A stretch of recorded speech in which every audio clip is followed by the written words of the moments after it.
біз present perfect simple'ды өтеміз. Present perfect simple'дың қолданыстарын талқыламас бұрын формуласын жазып алайық.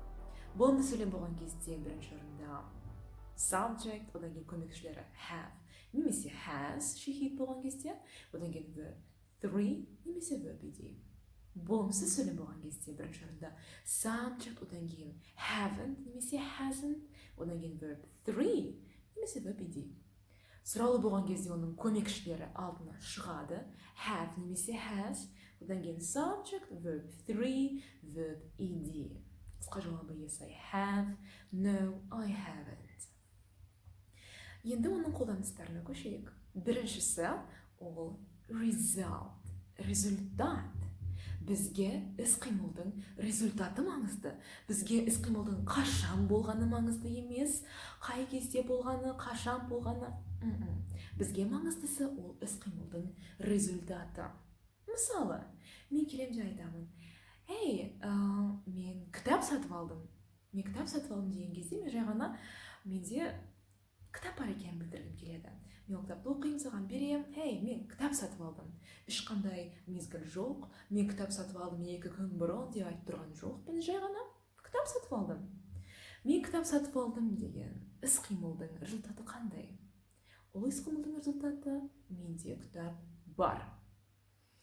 Іс-қимыл кітап сатып алдым, ал результаты менде кітап бар енді, мен кітапты оқи аламын, саған бере аламын оқуға. Сонда мен present perfect simple мен қайтып айтамын. Мен, одан кейін көмекшісі I have bought, buy деген сөздік үшінші түрінде, I have bought a book. I have bought a book. Немесе қысқаша I've bought a book. Егерде мен 2 күн бұрын немесе кеше деп айтсам, мезгіл қосып қоямын. Ал мезгіл болған кезде, егерде басқа сабақтар өткен болсаңыз, не болады? Ол past simple болып кетеді. Мезгіл болды. Ол past simple болып кетті. Сондықтан бұл жерде бізге мезгіл маңызды емес, мен жай ғана мен кітап сатып алғанымды айтқым келіп тұр. Present perfect simple. Тағы да, мысалы, I've cleaned the room. I've cleaned the room. Мен бөлмені тазалап қойдым. Мен айтқым келіп тұрған жоқ, 2 сағат бұрын деп жай ғана айтқым келеді, мен бөлмені тазалап қойдым. Ал оның результаты the room is clean. Бөлме таза. Бөлменің таза екендігін сіздерге жеткізгім келіп тұр. Сол кезде мен жай ғана айтамын, мен бөлмені тазалап қойдым. Мезгіл жоқ, present perfect simple'ды қолданамын. Тағы бір мысал талқыласақ, мысалы сіз келесіз досыңызға, тақылдатасыз, бірақ есікті ашады мамасы, айтады сізге, she has gone to the shop. She has gone. She has gone деген ол кетіп қалды, she has gone. Оның результаты қандай? Оның результаты ол үйде жоқ. Жоқ үйде. Болды, көре алмаймын, мен қыдыра алмаймыз бірге, сол кезде бізге айтқысы келіп тұрғаны she has gone деген іс-қимылды айтып тұр, бірақ оның результаты ол үйде жоқ деген мағлұматты сізге жеткізгісі келіп тұр ғой. Біз айтамыз ғой солай. Ол кетіп қалды, she has gone, ешқандай мезгіл жоқ. Егерде мезгіл қосып қойса, мысалы ол кетіп қалды 2 сағат бұрын, ол past simple болып кетеді. Бұл жерде мезгіл жоқ, оның жоқ екенін білдіргім келіп тұр. Сол результатты, бізге результат маңызды, оның жоқ екені. Міне осы present perfect simple. Біз көбінесе соны қолданамыз өмірімізде, мезгіл жоқ болып тұрады, жай ғана айта береміз, не істегенімізді, результатты білдіргіміз келіп тұрады бұл өмірде. Енді екінші ережесіне көшейік. Екінші ережесі ол experience, тәжірибе. Біз өзіміздің тәжірибеміз туралы айтқымыз келеді, осы өмірде не істегенімізді. Мысалы, мен Талдықорғанда болғанмын, мен Ақтауда болғанмын, мен мысалы парашюттан секіргенмін, мен веган балмұздақ жеп көрдім. Менің тәжірибелерім, мен 10 кітап оқып көргенмін осы өмірде, Егерде мезгіл болмаса, бұл менің тәжірибем болып есептеледі. Егерде мысалы мен Алматыға бардым 2 күн бұрын, ол мезгіл қосылып кетеді, өткен шақтағы жағдай. Не болады? Past simple болып кетеді.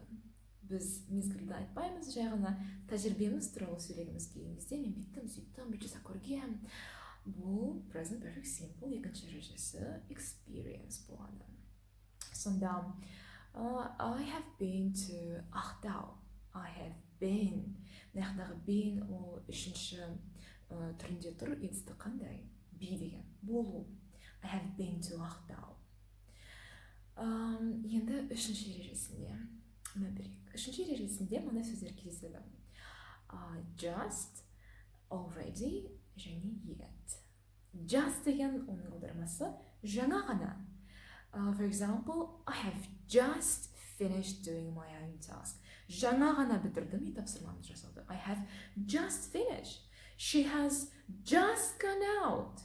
Ол жаңа ғана шығып кетті. Just, жаңа ғана бір нәрсені бітірген кезде. Ал already деген сөз, оның аудармасы әлде қашан. Мысалы, мен әлде қашан тамақ ішіп қойдым. Жемеймін. I have already eaten. Thanks. I have already eaten. Әлде қашан. Ал yet ол әлі деген сөз.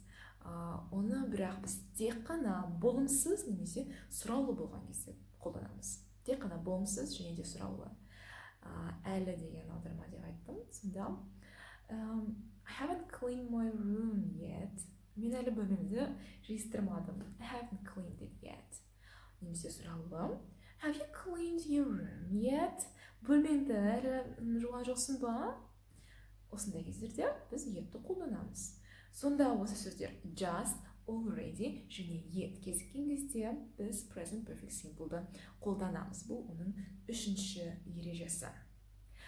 Тағы да бір айтып кететін жайт. Мысалы, біз мезгілсіз бір іс-қимыл туралы айтқымыз келеді, результаты бізге маңызды, иә. Мен жаңа ноутбук сатып алдым. I have bought a new laptop. And then I showed it to my sister. She really liked it. Мен оны сіңліме көрсеттім, ол оны қатты ұнатты. Байқасаңыздар, келесі сөйлемдерді мен жай ғана past simple'да айта бердім. Неге? Өйткені бір рет present perfect simple'ды қойсаңыз жеткілікті, қалған әңгіме одан кейін биттім, сөйттім деген бәрі past simple'да жүре береді. Бір рет қойсаңыздар болды, сол жетеді. Мінекей, осы present perfect simple өте қызықты тақырып. Өмірімізде көп қолданамыз present perfect simple'ды. Енді сіздерге қалғандары осы ережелерін жаттап алу, формуласын жаттап алу міндетті түрде, одан жаттығыңыздар. Бірінші ережесімен жұмыс жасап бітті, екіншісіне көшпеңіздер. Мысалы, бәрін жазып алдыңыздар, иә. Бірақ, мысалы, result деп өттік қой бірінші. Resultпен көп жұмыс атқарыңыздар, сөйлесіңіздер, өздеріңізбен, басқа біреумен, осы комментке бір нәрсе жазыңыздар, оқыңыздар, көріңіздер, результпен көп жаттығыңыздар, тест жасаңыздар, қателесіңіздер, жөндеңіздер, сайраңыздар. Жақсылап оқып алғаннан кейін, бірақ көшіңіздер екінші ережесіне experience, соны күшті ұйғарылған соң, келесі just, already, yet дегенге көшіңіздер. Бәрін жақсылап оқпай, қалғандарын жасаңыздар. Өйткені бәрі біз кететін емізді, қиын болып кетуі мүмкін. Егер де осы сабақ ұнаса, рахмет білдіре, лайк басыңыздар, осымен бөлісіңіздер, коммент жазыңыздар, және де тағы басқа сабақтарды көргіңіз келсе, осы арнаға жазылыңыздар. Ал енді ағылшынды қызықты және де өте түсінікті ұйғарып алғыңыз келсе, менің оқушым болыңыздар, сабаққа жазылыңыздар. Келесі сабақта көріскенше. Bye.